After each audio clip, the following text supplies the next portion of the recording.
Let me give you a clearer picture of how things were before everything unraveled. My name is Ethan, 45 years old, and my wife, Lauren, is a year younger at 44. We've been together for 23 years, married for most of that time, and we have a wonderful daughter, Ella. She's about to wrap up her final semester of college, and I couldn't be prouder.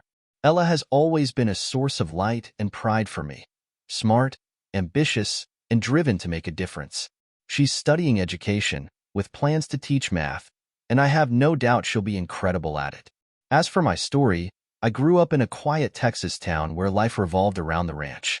My days were split between helping out on our family's property and squeezing in time for school, sports, and the occasional rodeo. After high school, I decided to study agriculture in college, dreaming of teaching future generations about the world I loved: farming, ranching, and everything in between. My family didn't have much money, so I juggled school and part-time jobs to make ends meet. It wasn't easy, but it was the kind of hard work I'd grown up on. In my final semester of college, everything changed in ways I never could have prepared for. My parents, who'd spent their lives building our ranch, made the bittersweet decision to sell it and retire.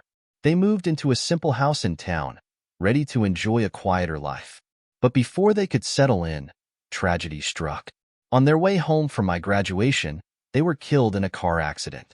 Just like that, they were gone, and everything they'd worked for was left in my hands.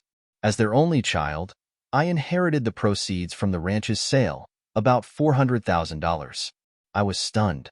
They'd never told me the exact amount, and I had no idea they'd saved so much. While the money was a blessing, it didn't ease the pain of losing them so suddenly. Those months were some of the hardest of my life. Grieving and trying to move forward felt like an impossible task, but I knew I had to keep going. By August, I was starting to piece my life back together. I took a job teaching agricultural science at a high school just outside of Austin, and with my inheritance, I bought a 25-acre ranch on the edge of town. I threw myself into building a life there. I constructed a modern log cabin, a horse barn, and a training ring, and I invested in cattle to revive the ranching lifestyle I'd grown up with. At that point, I wasn't actively looking for a partner, but deep down, I knew I wanted someone to share my world with. I wanted a family, a future, but I wasn't in any rush. Then came Lauren. About a month into the school year, my mentor teacher set me up with her, saying she was perfect for me. I wasn't sure about it at first. I mean, blind dates aren't exactly my thing. But when Lauren opened the door, I was speechless. She was beautiful, the kind of stunning that makes you forget how to form sentences. That first date was smooth and effortless. We had dinner, shared drinks, and talked for hours. By the end of the night, we were sitting on her balcony, and I couldn't help but wonder why someone like her was still single. When I asked, she didn't hold back. Most men I've dated were selfish or just plain terrible, she told me, her honesty catching me off guard. But you're different, Ethan. There's something about you. I felt the same way. When we kissed that night, it was gentle, almost cautious, like we were both afraid to ruin whatever was starting to form. I told her I wanted to take things slow, to really get to know her before rushing into anything. She smiled at that and said, "You're one of the rare ones, Ethan. Most guys wouldn't think twice about pushing for more." Things moved fast after that. Lauren came from a modest background, where college wasn't an option. Instead, she'd gone through vocational training and had built a career as a secretary for a small business in Austin. She was independent and hardworking, which I admired. Over the next few months, we became inseparable. Our first intimate moment happened after a movie, in the front seat of my truck. It was passionate, wild, and unforgettable, a memory I'll carry with me forever. From that night on, we were all in. By March, Lauren had moved in with me, and by June, we were married. A little over a year later, Ella came into our lives, and for 23 years, we built what I thought was a happy, fulfilling family. We weren't rich, but we had what we needed, and for the most part, life was good. Lauren was passionate and fiery, especially in the bedroom, and I always admired that about her. Even after decades together, our spark never seemed to fade. At least, that's what I thought. Over the last 6 months, things had started to shift. Lauren had landed a new job as the executive secretary to the CEO of BRB Enterprises, And while I chalked up her distance to stress from the role, something didn't feel quite right. I ignored it at first. After all, I trusted her. But now, looking back, I realize I should have trusted my instincts instead. Lauren's new job seemed like a great opportunity at first.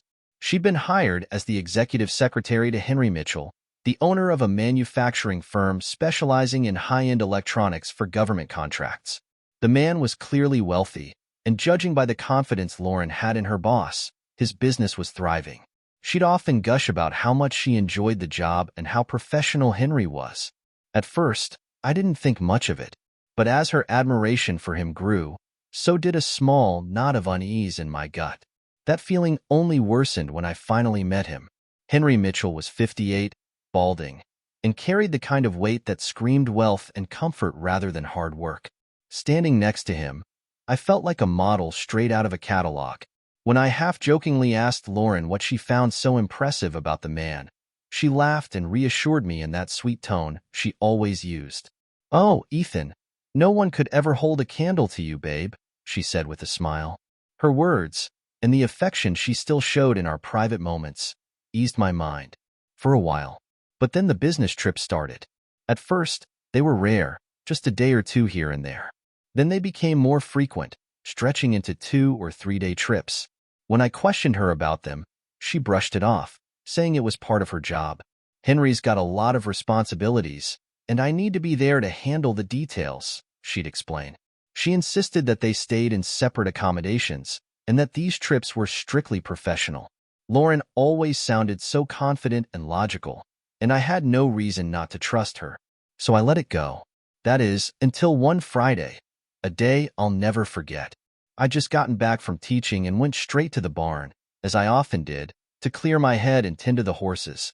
About an hour later, Lauren pulled up in the driveway, returning from yet another 3-day trip. I walked out to greet her, eager to see her and maybe cook up some steaks for dinner.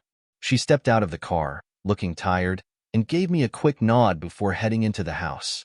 Something about her felt distant, off.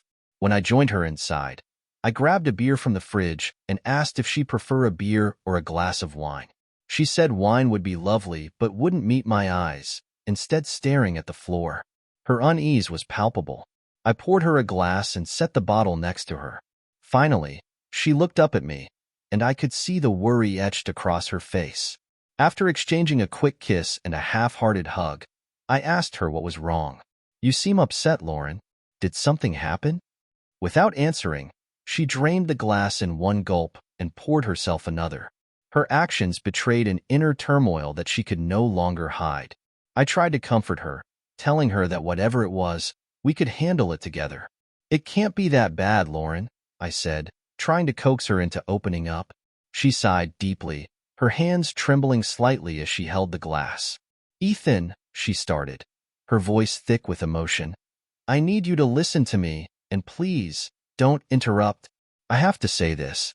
My heart sank.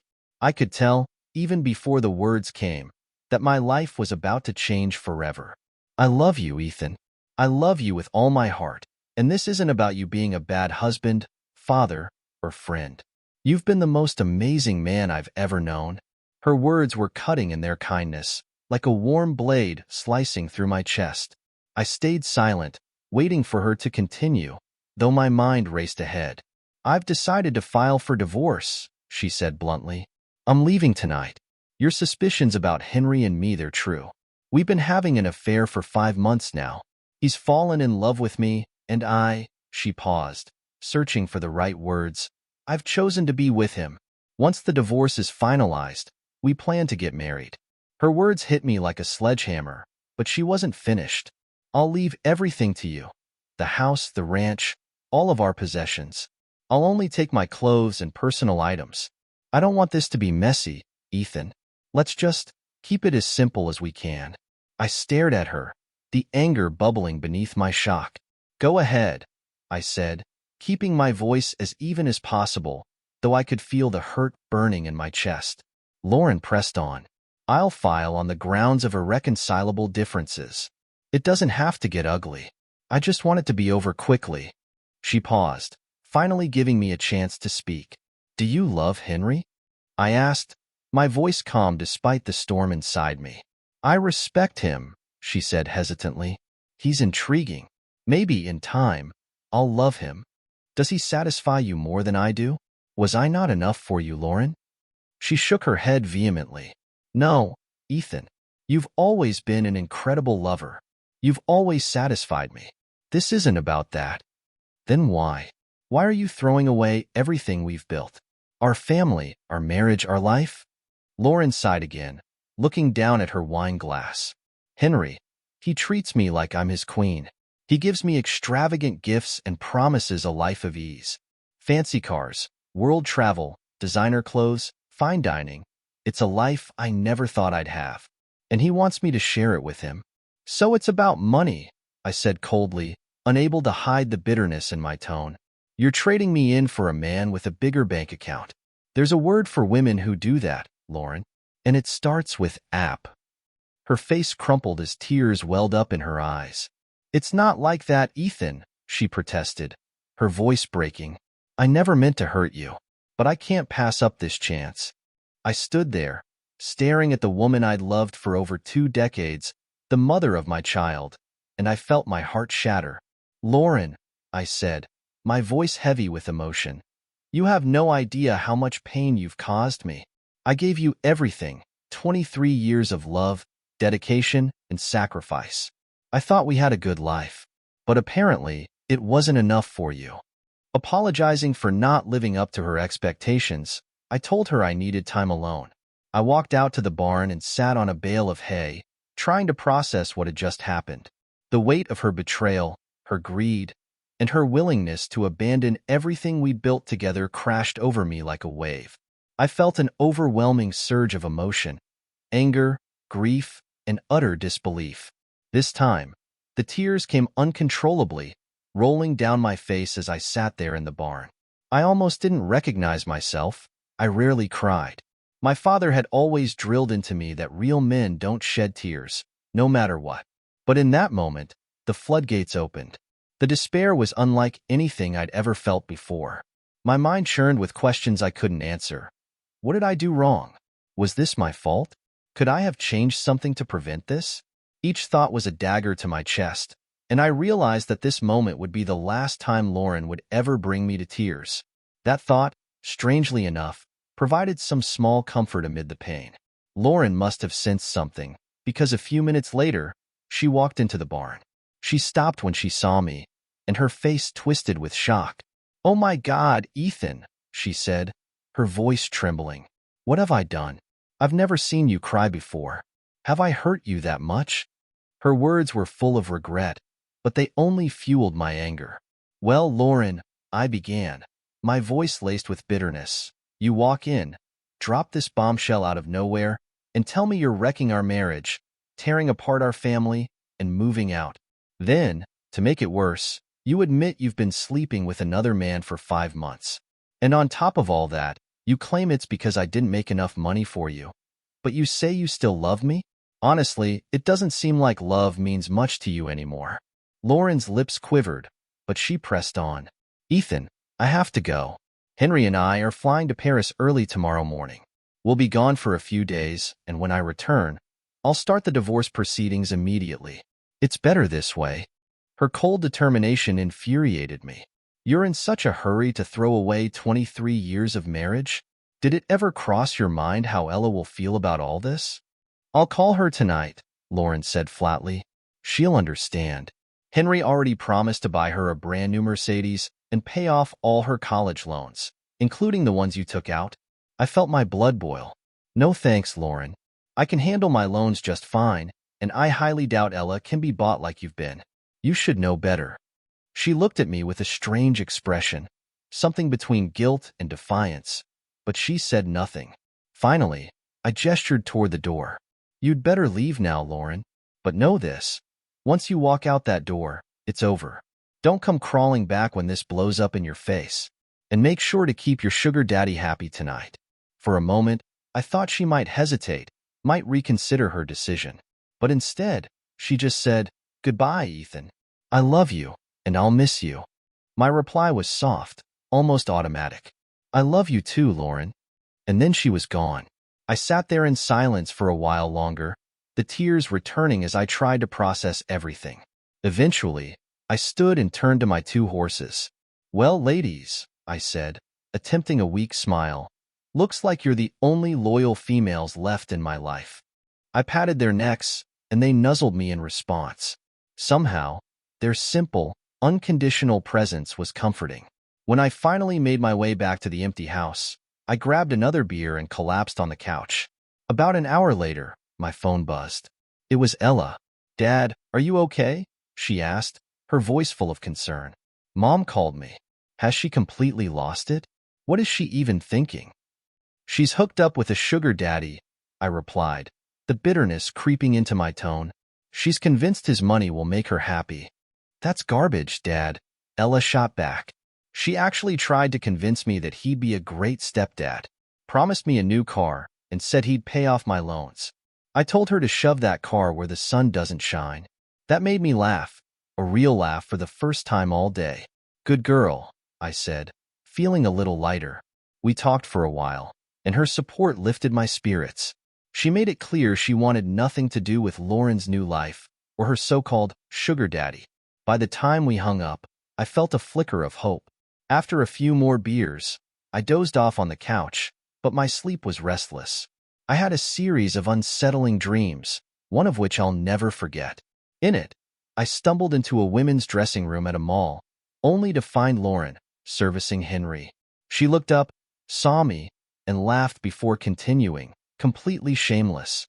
The absurdity of it all, even in the dream, was almost comical. Henry was, to put it kindly, not well endowed, which only made the scene more surreal. I woke up feeling disgusted and angry all over again. The next morning, as I sat nursing my coffee, my phone buzzed. It was Daniel, my old college roommate, and one of my closest friends. We kept in touch over the years. He'd even been my best man at the wedding. But it had been a couple of months since our last conversation. "Ethan, how you holding up, man?" Daniel asked after exchanging pleasantries. I hesitated. "Honestly, not great," I admitted. "Lauren left me yesterday. She's filing for divorce and ran off with some rich guy." Daniel's tone shifted immediately. "Ethan, I need to see you. I'm in town, and it's important. Can I come over?" His urgency caught me off guard. "How did you know about Lauren leaving me?" I asked, suspicion creeping in. "I didn't," he said quickly, "but I have something to tell you. It's complicated, and I think you need to hear it." Curiosity piqued. I agreed to meet him. About 30 minutes later, Daniel pulled into the driveway. We settled on the back deck with our coffee, the morning air crisp and quiet. Daniel commented on the beauty of the ranch before his expression turned serious. "I hate to bring this up, Ethan, but what I'm about to tell you stays between us. I shouldn't even be saying this, but as your friend, I feel like I have to." His tone sent a chill down my spine. "What's this about, Daniel? Sounds like it's more than just my marriage falling apart." "It is," Daniel said gravely. "This is official business. I'm working on a case involving Henry Mitchell." Daniel wasted no time getting to the point. "Ethan, we suspect Henry has been committing large-scale fraud with government contracts, possibly embezzling millions. If our investigation pans out, he's facing serious legal trouble. We've been undercover for months, gathering evidence, and I believe we'll have everything we need to take him down in a couple of months." I leaned back, the news washing over me like a cold wave. "Wow, Daniel, that's incredible. I can't stand that guy, and the idea of seeing him brought down. Well, let's just say I'd pay good money to watch that unfold. It would serve Lauren right, too. How could she be so naive, leaving me for someone like him? It's hard to believe she doesn't see through him." Daniel nodded, his expression serious. "That's not all, Ethan. Since Lauren is his executive secretary, she's also become a person of interest in our investigation." My stomach dropped. "Are you saying Lauren is involved in this fraud?" Daniel held up a hand to calm me. "We don't think so, at least not yet. There's no evidence that she's aware of his crimes. But once the house of cards comes tumbling down, she's going to get caught in the fallout. Right now, she believes she's found herself a rich, doting husband and a life of luxury. But when this unravels, she's in for a very rude awakening." As Daniel spoke, He reached into his briefcase and pulled out a large envelope, tossing it onto the table in front of me. Here's plenty of evidence of their affair if you want to use it in your divorce. Just remember, if anyone asks, you didn't get this from me. I hesitated for a moment before opening the envelope. Inside were several 8x10 photos, printed emails, and even explicit videos that left no doubt about the nature of Lauren's relationship with Henry. The timestamps and dates made it clear this had been going on for months. The sight of the evidence twisted a knife in my chest. It was hard to look at, but I forced myself to go through it. One detail struck me as both ironic and revealing. In the close-ups, Lauren didn't look like she was enjoying herself at all. There was something forced, almost mechanical about her expressions. I knew what she looked like when she was genuinely passionate, and this wasn't it. Even in betrayal, she was faking it. Another laughable detail stood out. Daniel's earlier observation about Henry's physical shortcomings was spot on. His anatomy wasn't exactly impressive, and the absurdity of it all would have been funny if it weren't so tragic. Daniel broke the tension by glancing at his watch. "I've got to get back to work," he said, standing. "I'll be in town for a few more days, but D-Day for Mitchell is coming soon." "We're almost there." "Daniel," I said, shaking his hand, "let me take you to dinner tomorrow night. It's the least I can do after all you've done for me." "Sounds good," Daniel replied, pausing thoughtfully. "Actually, my sister Olivia is in town. Mind if she joins us?" I smiled. "Not at all. The last time I saw her, she was 13, wearing braces and pigtails. She's, 36 now. I hear she turned out stunning." Daniel grinned. "She's a corporate lawyer now and just finalized her divorce. Apparently, she caught her husband in bed with his secretary. Sounds like you two might have a bit in common these days." "Small world," I muttered, shaking my head. "I'd love to meet her again, and maybe get her advice on finding a good divorce attorney." "Perfect," Daniel said. "She's opening a new office here and knows her way around family law. I'll set it up." The next evening, I met Daniel and Olivia at a local Mexican restaurant. Daniel hadn't exaggerated. Olivia was stunning. She greeted me with a warm hug and a kiss on the cheek. "Ethan," she said, her eyes sparkling, "the last time I saw you, you were teasing me about my braces." I laughed. Guilty as charged. "But look at you now, one of the most beautiful women I've ever met. Guess I can't tease you anymore." She giggled, clearly enjoying the banter. We chatted easily, and over dinner, she filled me in on her career while Daniel briefed her on my situation. "We'll keep everything confidential," she assured me. "But Ethan, you need to go on the offensive here. I know a fantastic family lawyer who specializes in infidelity cases. She's a bulldog in court and helped me take my ex-husband to the cleaners." Olivia pulled out her phone. "I have her card in my hotel room. Let's grab it after dinner and get the ball rolling. You should serve Lauren as soon as she gets back from Paris." Her confidence was infectious, and I found myself admiring her sharp wit and take-charge attitude. As dinner wound down, Daniel got a work call and had to leave. I insisted on covering the bill, and Olivia and I lingered to finish our margaritas. "The night's still young," she said with a mischievous smile. "How about some dancing?" I didn't hesitate. "There's a place nearby. Let's go." For the next 2 hours, we danced, drank beer, and laughed like old friends. The connection between us was electric, and for the first time in weeks, I felt truly relaxed. By the time we returned to her hotel to retrieve the lawyer's card, the evening had taken on a life of its own. In her room, she handed me the card and gave me clear instructions for contacting her friend. "Call her tomorrow," she said firmly. "She'll be expecting you." I nodded. "Olivia, I don't know how to thank you." She stepped closer, her eyes locking on mine. "You could start with this," she said, leaning in and kissing me passionately. I didn't resist. Her arms wrapped around me, and we moved to the bed, where the kiss deepened into something more.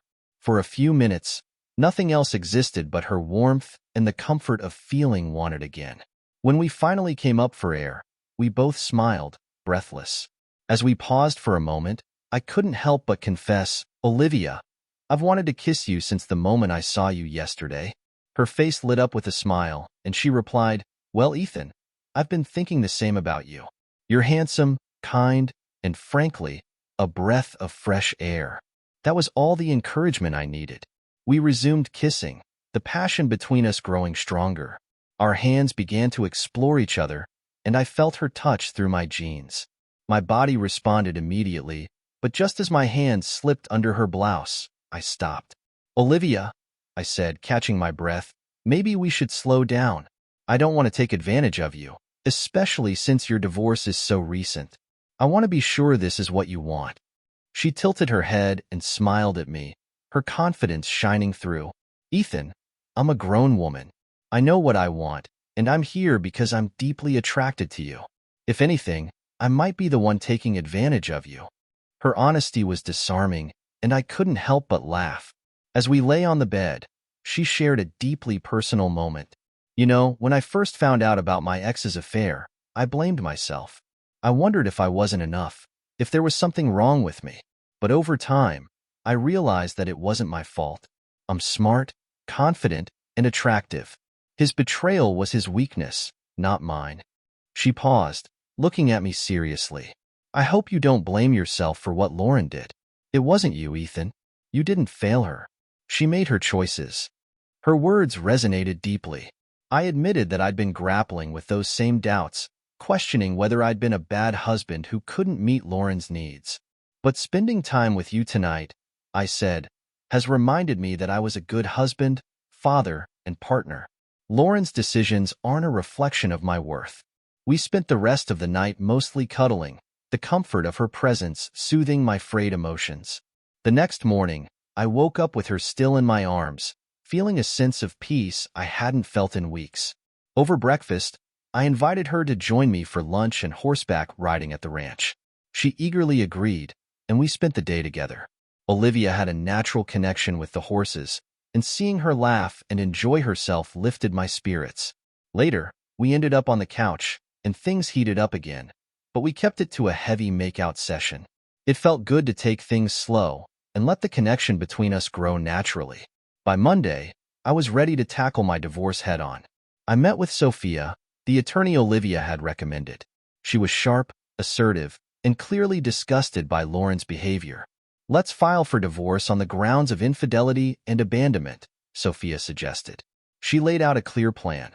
I would retain the house, the ranch, and most of our assets. The $10,000 in savings would be split evenly, but the money in our checking account would remain mine. Since Lauren's car and credit cards were already in her name, they would stay with her. Sophia advised me to cancel her car and health insurance immediately and suggested we only use the explicit photos and videos if absolutely necessary.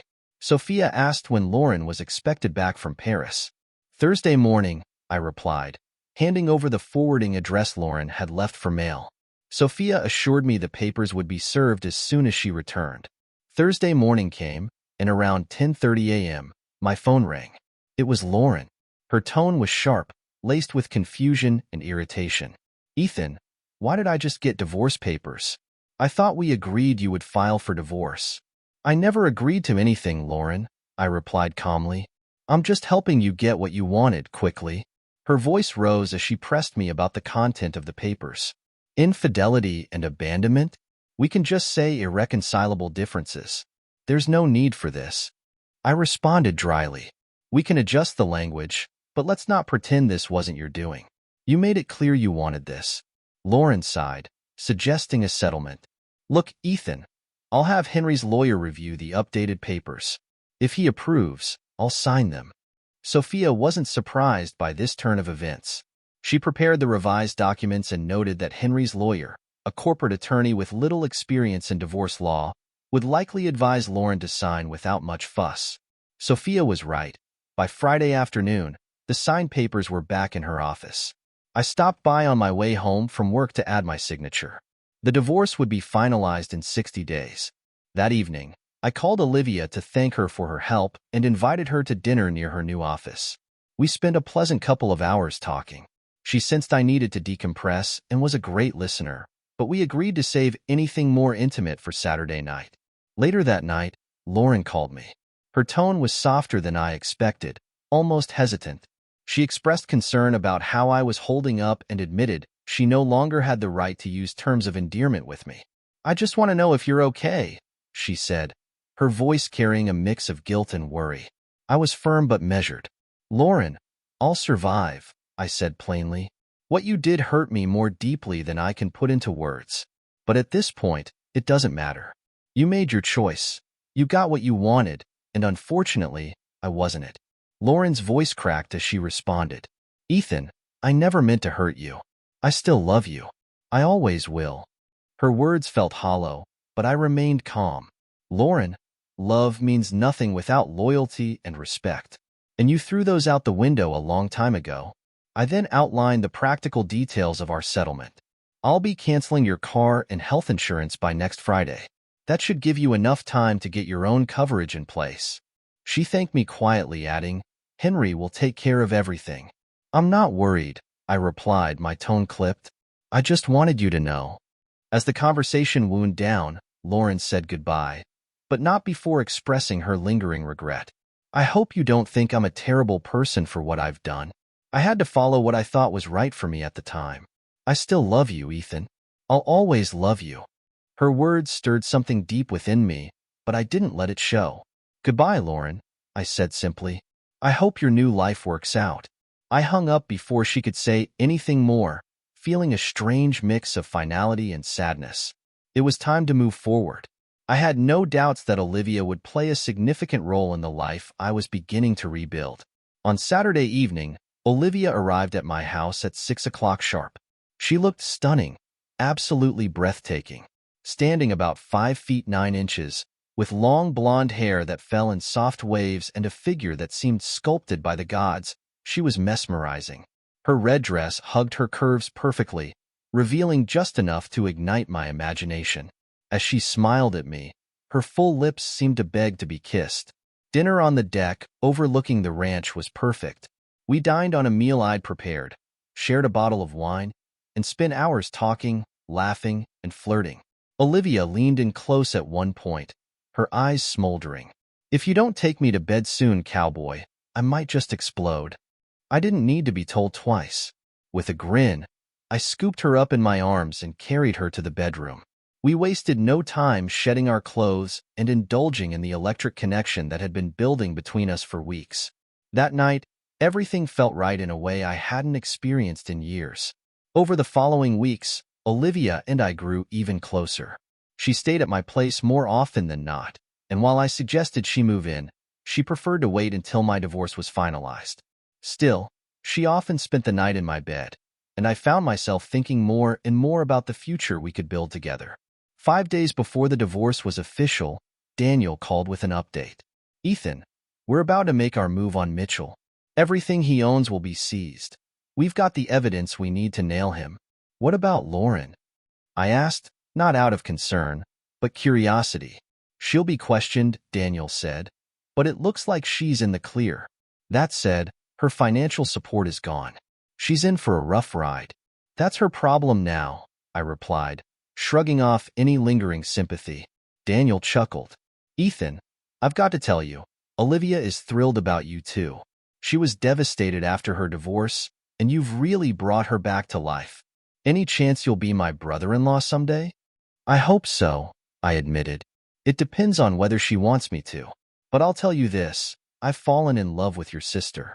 She loves you too, Ethan. I'll keep you posted on the Mitchell situation, but don't be surprised if Lauren reaches out. Friday marked the official end of my marriage to Lauren. On my way home from work, I stopped at a convenience store for beer, ready to relax with Olivia for the weekend. Fate, however, had other plans. Lauren called me. I need to see you, Ethan, she said, her voice tinged with desperation. I agreed to meet her for lunch the next day. When I mentioned it to Olivia, she declined to join, trusting me to handle it. We were busy moving her into my place anyway, as we both prepared for our next chapter together. Lauren and I met at a downtown restaurant. When I saw her, I almost didn't recognize her. She looked worn, heavier than before, and clearly overwhelmed.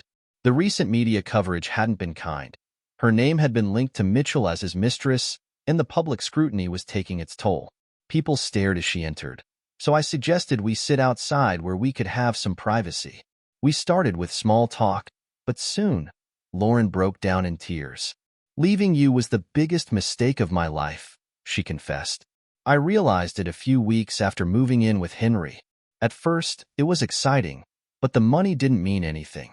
I was miserable, Ethan, she went on, her voice trembling. I thought money was everything, but I see now how wrong I was. I've been sick with guilt over what I did to you and Ella. She barely speaks to me anymore. You didn't deserve any of it. You were a good husband, a good provider.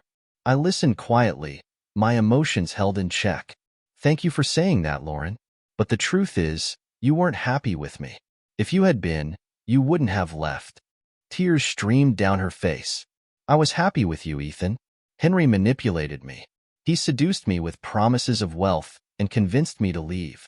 The night before his arrest, he forced himself on me. He's a disgusting man, and I hope he rots in jail. Her words stirred no sympathy in me. Lauren, where's this going? What do you want? I want you back, Ethan, she pleaded. I miss you. I miss our life, the ranch, everything. I shook my head, my voice firm. When you left, I told you it was final. There's no going back, Lauren. I've moved on. I'm in love with someone else. Lauren looked devastated, tears falling freely. I was foolish to hope, she admitted. Can you at least help me? I'm broke, with nowhere to go. How much do you need? I asked. $5,000, she said. I'll pay you back once I get a job. I wrote her a check and handed it over. This will help you start over. I wish you the best, Lauren. As I left the restaurant, I placed a $100 bill on the table for the bill and tip. I glanced back as she unfolded the check, her expression shifting from disbelief to regret as she realized it was the end. Olivia moved in shortly after, and we tied the knot the following spring in a small ceremony in Vegas. Daniel served as my best man, and Ella, now close to Olivia, was the maid of honor. The wedding was intimate, with only close friends and family, and the reception was a joyful celebration in our honeymoon suite. Fate smiled on us that weekend. I hit a progressive jackpot at the casino, winning over $200,000. It was a stroke of luck that seemed to symbolize the fresh start Olivia and I were making together. As for Lauren, she eventually found a job and a place to live, though she never repaid the loan I'd given her. I didn't expect her to. Rumor has it she's dating a high school English teacher now, and I hope it brings her some peace. Meanwhile, Henry Mitchell was convicted of fraud, his assets seized, and his future confined to a federal prison cell. Perhaps he's found companionship better suited to his taste there.